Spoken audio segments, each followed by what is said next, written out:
흥미로운 이야기는 같은 당의 후임지사인 김동연 지사가 그렇게까지 자세히 묻지는 않았는데 질문보다 더 자세한 사적 유용 의혹에 대한 답변을 내는 것을 두고 민주당 내부의 당혹스러운 기류가 보도되고 있다는 겁니다. 표면적으로는 민주당에서는 그냥 그 김동연 지사 이전에 수사난 결과를 말한 것뿐이다라고 자제시키는 분위기입니다만 강성 지지자를 포함해서 민주당 내부에서는 김동연 지사를 향한 서운함과 강한 비판 목소리까지 나오고 있다고 합니다. 김동연 지사 이야기부터 한번 들어보시죠. 법카에 대해서 저희가 감사를 하고 수사 의뢰한 것으로 알고 있습니다. 최소 61건에서 최대 100건까지 사적 사행이 의심이 된다. 그래서 업무상 횡령 배임으로 지사께서 경찰청에 김동연 지사 법인카드 발언 있지 않습니까? 이게 마치 김동연 지사가 고발을 한 것처럼 이렇게 보도가 되는 그런 기사들도 있던데 김동연 지사가 이 질의에 대한 설명을 하면서 이미 지사에 취임하기 이전에 경기도에서 이 건을 고발했다고 하는 것을 설명한 발언이라고 하는 것을. 하지만 강성 지지자들은 김동연 지사를 강하게 비난하고 있다고 합니다. 거센 비난 함께 보시죠.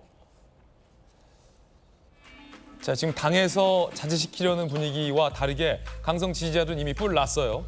제2의 윤석열 같은 냄새가 난다. 저거 수상하다 이거죠. 당원들의 선택에서 벌어질 것 같다.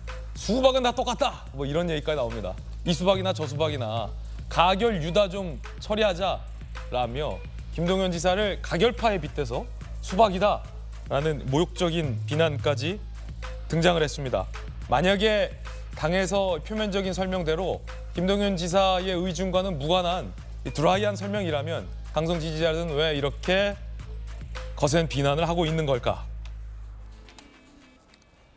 민주당의 비명계인 이상민 의원은 이 법카 유용 의혹에 대해서 경악했다. 민주당은 진위 파악을 당장 해야 한다라고 밝혔습니다. 들어보시죠. 김동연 경기도지사도 뭐 감사 결과 여러 건에 최소한 어떻고 뭐 이런 얘기가 국감장에서 할 때 상당히 좀 반신반의를 했습니다만 그것이 경기도지사의 답변으로부터 드러난 걸 보고 경악을 금치를 못했습니다. 어쨌든 그거에 대한 것을 민주당으로서는 진위를 파악을 해야 되지 않겠습니까? 아마 차기 대선에서 민주당 후보를 놓고 이재명 대표와 경쟁할 수 있는 사이라서 그 얘기한 거에 대해서는 어떻게 보고 계세요? 경기도의 공식 감사관에 의해서 이루어진 건데 경기도지사가 그걸 어떻게 바닥으로 하늘을 가릴 수 있겠습니까? 그 어떤 뭐 경쟁 관계나 정략적 그런 관계가 고려됐을 거라고 생각되지는 않습니다. 비명계 입장에서는 이 법카 유용 문제가 다시 불붙은 것과 관련해서 이건 있을 수 없는 일인데 경악스럽다라는 반응까지 나왔어요. 김병민 최고위원님. 네, 친명계 입장에서는 만약 친명계 경기도지사가 있었으면 저렇게 얘기를 했겠냐라고 생각했을 것 같아요. 이재명 지사의 법인카드 등에 대해서 어떤 방식으로든지 다 뭉개고 민주당이 늘 해왔던 방식 있지 않습니까? 7만 원밖에 쓴 사적 유용 등에 대한 문제가 없는데 침소봉대하고 검찰이 결국은 이 정치적인 정적 제거에 혈안이 되는 것 아니냐. 이런 방식의 메시지가 민주당이 시종을 일관해왔던 일들인데 7만 8천 원 사건이다. 근데 김동연 지사 얘기를 보면 한 100건 정도의 사적 유용이라고 하니까 최소한 민주당이 그동안 해왔던 설명이랑은 완전히 배치된다라고 하는 것들이 인정이 된 거잖아요. 그게 김동연 지사가 한 게 아니죠. 이재명 대표가 후보 시절에 법카 문제가 굉장히 커지니까 김혜경 씨가 눈물의 기자회견을 열면서 대통령 선거가 끝나더라도 여기에 대한 감사, 수사 등에 대해서 조치 받겠다고 얘기를 했습니다. 그러니까 그때부터 감사를 하겠다고 얘기했기 때문에 그 결과가 나왔고 문제가 있으니까 경기도는 수사 의뢰를 한 거잖아요. 근데 김동연 지사를 향해서 정치적으로 몰아세우게 되는데 저는 사람은 쉽게 안 바뀐다고 생각합니다. 김동연 지사가 어떤 사람입니까? 이재명 대표의 권력보다 더 서슬퍼런 권력은 문재인 대통령의 살아있는 권력이었을 텐데 그때 경제적인 문제 맞지 않다고 경제부총리 시절 다른 이야기하면서 맞섰던 사람이 김동연 지사거든요. 그 당시 문재인 대통령과는 결이 다른 완전히 다른 야당의 후보로 대선에 나올 것처럼 얘기했지만 마지막에 일이 좀 잘 안 풀려서 이재명 당시 이 민주당 후보와 적정선에서 손을 잡았던 어쩔 수 없는 선택을 저는 김동연 당시 후보가 했다고 생각하는데 김동연 지사는 당시에 이제 창당 수순까지 밟았죠. 그럼요. 문재인 정부의 잘못된 부분을 지적하고 나와서 마지막에 이재명 대표와 손을 잡는 것도 좀 어색해 보였죠. 하지만 본인이 경제 관료로, 경제 부총리로 나라의 근간을 잡기 위해서 해왔던 본인의 소신과 철학이 있을 건데 아니 이런 법인카드의 사적 유용을 보고 가만히 입을 꼭 다물고 있다면 지금의 경기도지사 김동연은 의미가 없는 것 아닙니까? 그러니까 본인이 해야 될 역할을 했을 뿐 이걸 갖고 이재명 대표를 이른바 쉴드 치지 않았다 이렇게 얘기하고 주장하게 되는 건 오히려 이재명 대표와 민주당을 너무 잘게 만드는 이른바 개딸 등 강령 지지층들의 문제 있는 행동이다라고 생각합니다. 이 궁금한 게 흥미로운 표현이요. 수석님, 그 강성 지지자들 입에서 저거 김동연 윤석열 냄새 나는데 이렇게 평가한 건데 이 뜻이 뭡니까? 윤석열 냄새가 난다 이게 무슨 뜻이에요? 그러니까 결과적으로는 이제 우선 우리나라의 대표적인 보수 언론 하나가 이 문제를 가지고 사설까지 썼어요. 그런데 심각한 사실 왜곡입니다. 그래 가짜 뉴스죠. 경기도 홈페이지만 봐도 지금 이 내용이 다 공개가 돼 있는 것이거든요.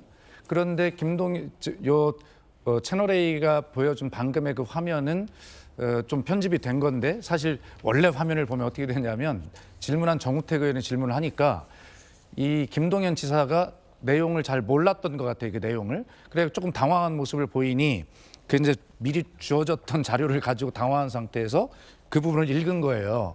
그 부분이 좀 너무 자세히 읽었다 이런 거 아닙니까? 그러자 이제 정우택 의원이 오히려 당황하는 모습을 보였는데 그래서 이것은 일종의 해프닝이지 어떤 김동연 지사가 다른 의도를 갖고 한 건 아닌데 또 이렇게 해석이 돼야 또 정치적 뉴스가 되는 것 아니겠어요? 그러나 이것을 심각하게 왜곡하는 사실 왜곡의 가짜 뉴스는 안 된다 이런 생각이 들고요. 그래서 결과적으로는 그 대표적인 보수 언론의 사설까지 사실이 아닌 것을 사실인 것처럼 쓴 것을 결과적으로 이재명과 김동연의 이간질, 민주당의 분열 뭐 이런 것들을 결과적으로 노린 것 아니냐라고 저는 주장할 수밖에 없잖아요. 네, 그럼요. 그래서 윤석열 냄새가 무슨 뜻입니까? 잘 아시면서 그런 걸 또 질문하십니까?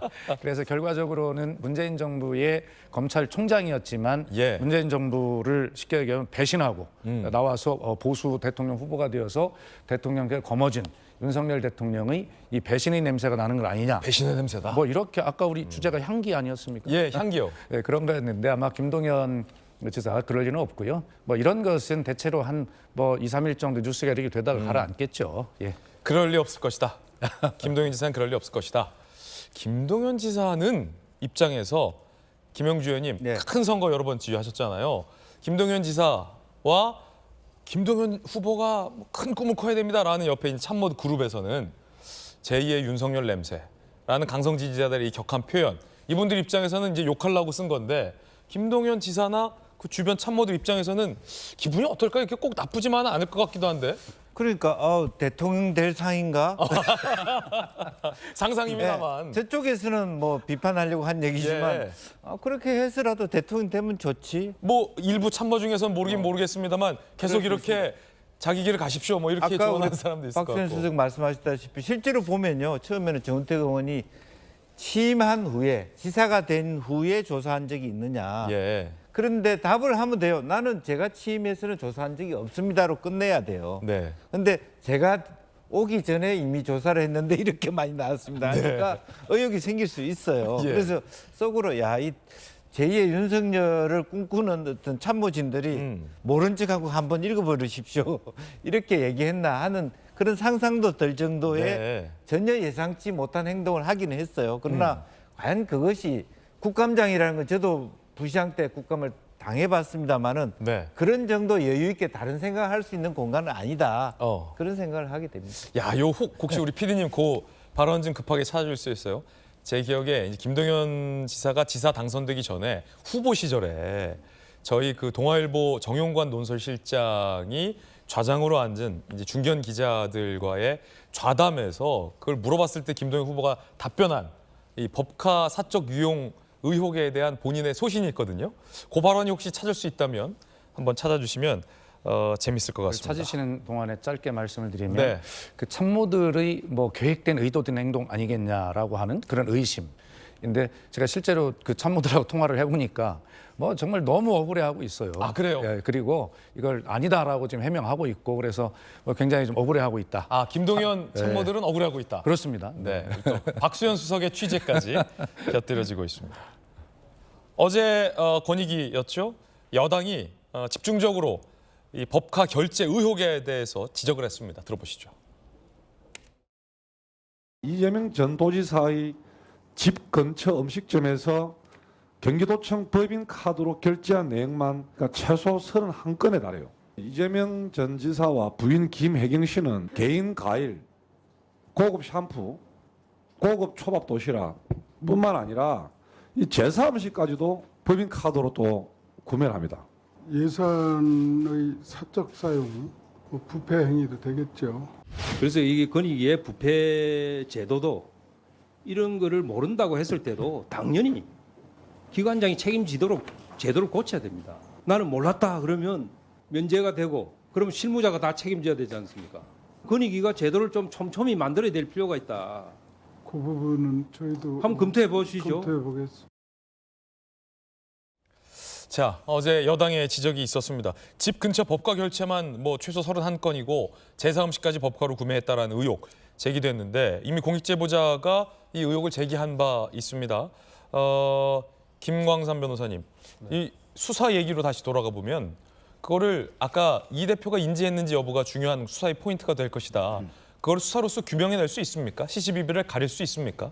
제가 볼 때는 가리는데 별 문제 없다고 그래요? 생각돼요. 그리고 지금 이제 수원지검에서 정식 수사를 하고 있거든요. 그리고 수원지검 공공수사부에서 전문 수사팀을 꾸려서 해요. 그리고 이제 권익위에서도 조사를 해보니까 법카를 사적으로 이용한 내역이 있다고 그래가지고 대검에다가 수사 의뢰했지 않습니까? 네. 그럼 대검도 결국은 이제 수원지방검찰청으로 가서 수사를 할 거예요. 그런데 여기에서 끊이지 않고 사실 이제 법카 관련해서는 그 사무관 배모 씨 있잖아요.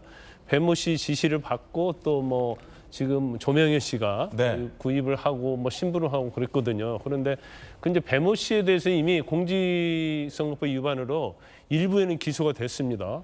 그건 왜냐하면 공직선거법 시효가 6개월이거든요. 그런데 기소가 됐기 때문에 사실 김혜경 씨나 이재명 대표와 관련돼서는 기소가 되고 유죄 판결을 받았기 때문에 공소시효가 정지된 상태예요. 그래서 아마 그 당시에 같이 수사를 하려고 하는데 법카 자체가 굉장히 쓴 내역이 세세하잖아요. 뭐 금액이 작든 많든 간에. 그래서 아마 수원지검에서는 아예 이재명 대표, 김혜경 여사까지 같이 수사를 전체적으로 하기 위해서 남겨둔 것 같아요. 예. 그러다가 또 조명희 씨의 샴푸 이런 문제가 나오니까 뭐 전문 수사팀이 일단 투입해서 수사를 하고 있으니까 아마 뭐 뭔가 결과를 낼 것이다 이렇게 봅니다. 예. 참 검사 입장에서는 아니 뭐 예를 들어 대장동, 백현동 하다가 샴푸 수사하려고 하면 좀 약간 수사의 어떤 뭐랄까 이 비대칭성이 좀 있긴 하겠군요. 근데 앞서 뭐, 제가 말했던 네. 근데 뭐 변호사님. 자잘한 거긴 한데요. 우리가 이제 언론 보도에서는 샴푸 얘기가 나와서 그렇지 샴푸 말고 다른 게 많을 거예요. 우리 이화영 전 부지사 같은 경우는 법카로 핫도그 사 먹지 않습니까? 적어도 그때 제가 말씀했잖아요. 법카 가지고 핫도그나 샴푸는 자기 돈으로 사야겠죠. 예. 짧게 저 한 말씀만 꼭 드리고 가야 되겠어요. 박수영님. 이따 예. 발언 줄일게 내가. 네네. 대체로 이제 우리가 한번 좀 엉뚱한 얘기일지 모르지만 생각해 볼까요? 이재명 대표 혐의와 관련해서 보면 뭐 그분 얘기 있었잖아요. 그분. 예. 그게 이제 천화동인 1호의 주인이 그분이고 그분은 이재명이다. 이 기사가 검찰발로 나오기 시작해서 아마 수만 건 나왔을 거요. 그런데 이번에 이 정리하면서 보면 검찰이 그분이 이재명이다. 427억 어디다 저수지에 담궈놨다. 이 기소했습니까? 기소 못했어요. 그런데 이미 이재명 대표는 이 언론의 보도와 검찰의 언론 플레이에 의해서 427억을 저수지에 담궈놓은 사람이 돼 있고 검찰은 결국 그렇게 해서 그런 고통의 시간을 보냈는데 이재명은 그렇게 나쁜 사람이 됐는데 기소조차 못하고 있어요. 그리고 변호사비 대납도 한번 생각해 볼까요? 충격적이었죠. 처음에 그게 나왔을 때. 그런데 이번에 이재명 대표 구속영장 청구할 때 변호사비 대납 이런 거 기소했습니까? 못했잖아요. 결과적으로 지금 이 문제도 나중에 결론은 어떻게 날지 모르겠습니다만 네. 이 무죄 추정의 원칙이나 그러니까 지금 수사 중인데 김광선 변호사의 말씀대로 공직선거법 위반 10만 4천 원짜리 이거 하나는 유죄를 받은 거지만 그 배모 씨가 그리고 이 수사가 진행돼서 결론이 어떻게 나고 김혜경 씨가 지시했고 이재명 대표도 알았다. 그렇게 결론이 날지 모르겠습니다만 과거의 사례들을 보면 이 수사 중인 사안에 대해서 너무 단정적으로 이렇게 여론몰이를 하고 확정적으로 이야기를 하는 것은 저는 맞지 않다 이런 생각이 들고요. 심지어는 여당 패널 한 분은 정말 추잡스럽다 이런 표현까지 하던데 맞죠? 이런 게 했다면 추잡스러운 거죠. 그리고 공무원들 심부름 시켰다면 뭔가 잘못된 구조가 있었던 겁니다. 그러나 하여튼 수사 중인 사안이 결론이 날 때까지는 너무 그렇게 단정적으로 이야기해서 안 되는 것은 앞에 427억 저수지권이나 변호사비 대납건들을 보면 한 사람의 정치 생명에 심각한 영향을 미치는 일이거든요. 하여튼 그런 차원에서 이 문제도 수사의 결과를 좀 지켜보자라는 제안을 저는 하고 싶은 겁니다. 역시 이제 청와대 수석다운 시적절한 말씀이라고 저도 생각을 합니다. 아직 뭐 혐의를 단정적으로 얘기할 수는 없는 단계다라는 말씀이었습니다. 앞서 제가 우리 제작진에게 급히 찾아달라고 요청했던 오늘의 주제가 이제 김동연의 향기. 일각에서는 냄새, 안 좋은 냄새라고 얘기를 했습니다만 과연 이게 우발적인 김동연 지사의 오독이었냐 아니면 의도적인 지름이었느냐. 김동연 지사가 당선되기 전 이야기입니다. 북한 같은 거는 분명히 문제가 명확하지요. 다른 그 백현동 문제나 또는 성남의 도시인가요? 대장동과 마찬가지로 필요한 부분에서는 그 분명한 그 검찰이 됐든 또는 경찰이 됐든 분명하게 그 조사하고 수사해서 밝혀낸다고 저는 생각합니다. 경기지사가 되시면 하여간 그런 거에 대한 진상규명에도 뭐 적극 협조하실 의향도 있으십니까? 그렇습니다. 진상규명에는 저도 협조하지요. 문제는 법인카드는 제 아내가 쓴 게 아닙니다. 의전 담당 공무원에게 사적인 도움을 받았다. 이게 문제이죠. 김동연 후보가 그 부분은 명확히 문제가 있다는 데라고 말씀하신 데 대해서 동의하기는 어려우세요? 문제가 있지요. 또 공무원이 사적인 도움을 몇 차례 준 게 있긴 하지만 개인적인 인연 때문에 좀 도움 준 거를 가지고 월급이 전부 국고 손실이다. 이게 말이 되는 소리입니까? 김동연 지사의 당선 전 소신과 이재명 대표의 반박도 들어봤습니다. 뭔가 명확하다라는 김동연 당시 후보의 표현도 인상적이었습니다.